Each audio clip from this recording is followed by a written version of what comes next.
Hello everyone and welcome back to the day 3 of our deep learning workshop. I hope all of you are enjoying the journey so far. Over the last two sessions we have built strong foundation. On the first day we learned what artificial intelligence was, what machine learning and deep learning actually are. We also understood the basics of neural networks datasets, features, labels, and we also looked how the dataset is split into training and testing along with predictions. On the second day, we went one level deeper and explored the mathematics behind the deep learning. We also discussed what vectors and matrices are, what are the activation functions and loss function, and how gradient descent improves our scores. Today, we are going to connect everything together, and today's topic is building neural networks, that is, understanding how the machines actually learn. Now, before we begin the session, for those who are joining us for the first time, let me quickly introduce myself. My name is Sahil Sawan. I have completed my BTech in Electronics and Telecommunication Engineering from VIT Pune, and currently I am pursuing my Computer Engineering Masters from VJTI Mumbai.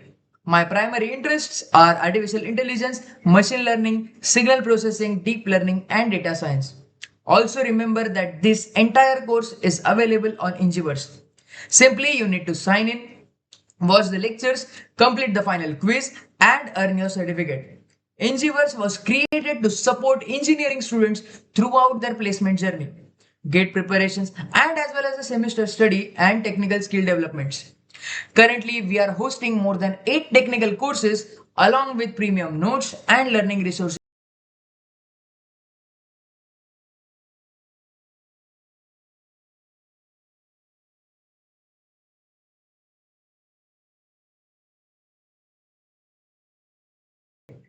Take a look at this particular diagram.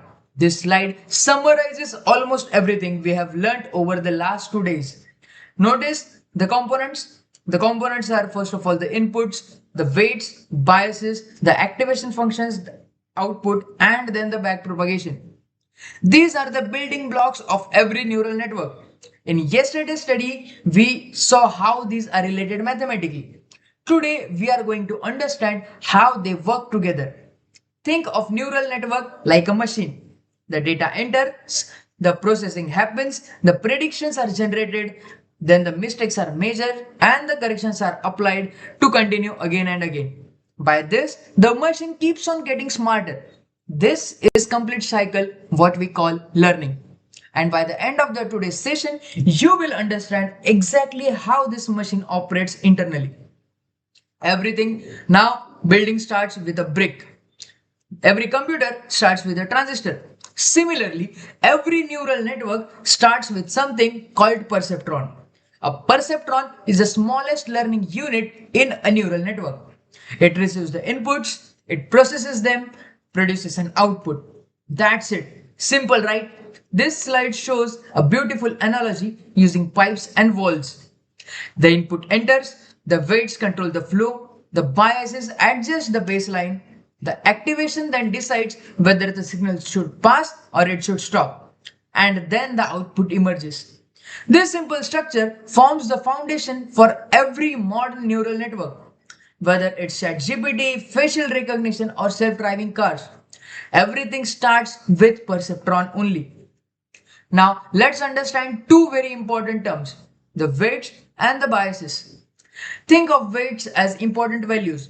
Suppose you are deciding whether a student should pass an exam. Study hours may be very important. The attendance may be moderately important. Favorite color is probably not important at all. So weights help the network learn these importance levels automatically. The higher the weight, the greater is the influence. Now let's talk about the biases. Biases act as adjustment tools. It shifts the decision boundary.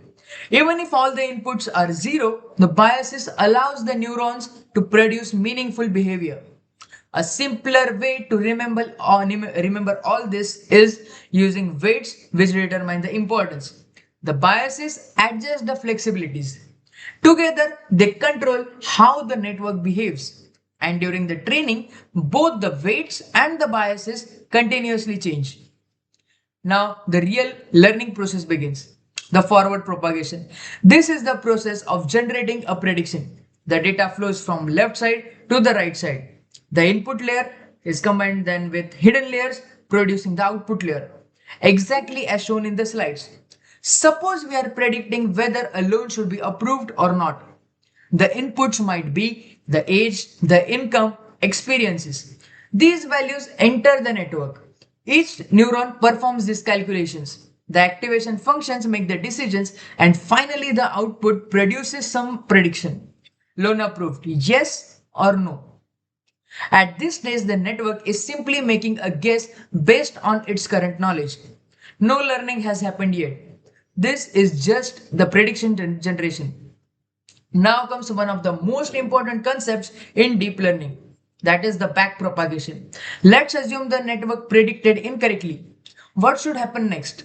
The network must learn from its mistakes. Backpropagation does exactly that. Instead of moving left to right, the information now travels right to left. The output error is calculated. The error is sent backward towards the network. The weights and biases are then adjusted accordingly. Think of it like checking an exam paper. You solve questions, you make mistakes. The teacher is going to point them out. You correct your own understandings. Backpropagation is the machine's way of reviewing its own mistakes and improving itself. Without backpropagation, neural network would never have existed. Now, moving on to the next slide, this compares two major phases of learning, the forward propagation and the backward propagation. The forward propagation moves from the input to hidden layer and then to the output layer. Its purpose is to make a prediction. The back propagation moves from output to the hidden layer and then to the input. Its purpose is to learn. One generates an answer and the other one improves the future answers. Think of it like taking an exam and then receiving corrections. Writing the exam is the forward propagation and reviewing the mistakes is the backward propagation. Together they form complete learning processes. One cannot exist without the other. Now let's talk about the scale. Imagine you have 1 million training examples. Can the computer process everything all at once? Technically yes, but it would be inefficient. Instead, data is divided into smaller groups called branches or batches. A batch is simply a chunk of data that is processed one at a time. Common batch sizes are 16, 32, 64, 128. For example, if the batch size is 32, the network processes 32 samples. It updates the weights and then moves to the next 32 examples. This makes the training faster and more efficient. Think of it like eating a pizza. You don't need to swallow entire pizza all at once. You eat it slice by slice. That's exactly how batch processing works. Now let's introduce another important term, an epoch. Epoch means one complete pass through the entire dataset. Suppose your dataset contains 1000 samples. After the network has seen all 1000 samples, once the epoch is said to be completed. That's all. Simple. Why do we need multiple epochs? Because the learning does not happen instantly. Just like students don't master a subject after reading chapter once, repeated exposure improves the understanding. Similarly, for neural networks as well, improving after seeing data multiple times is necessary. That's why training often uses 10 epochs, 20 epochs, 50 epochs, sometimes even hundreds of epochs. Each epoch gives the network another opportunity to learn. Now, students most oftenly confuse these two concepts. Let us clear it up. Batch sizes tells us how much data is processed at a time.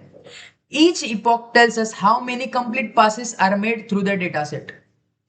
The textbook analogy is shown here is excellent. Batch sizes is like reading one chapter and taking notes. Epoch is like finishing the entire book.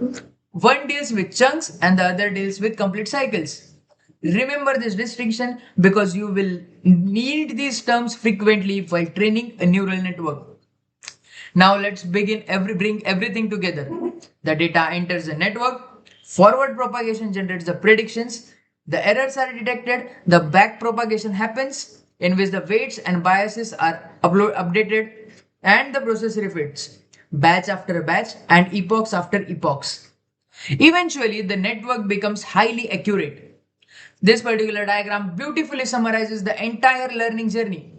Notice how every concept we have learned fits together. The perceptrons, weights, biases, forward propagation and the backward propagation, along with epochs and batch sizes. All work in continuous loops. This is how modern artificial intelligence learns.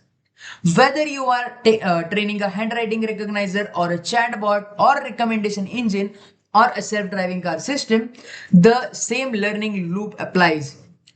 Only the scales changes. The principles remain identical. So now today we have understand and answered one of the most biggest questions in the deep learning. How does a neural network actually learn? We learned about perceptrons, weights and biases.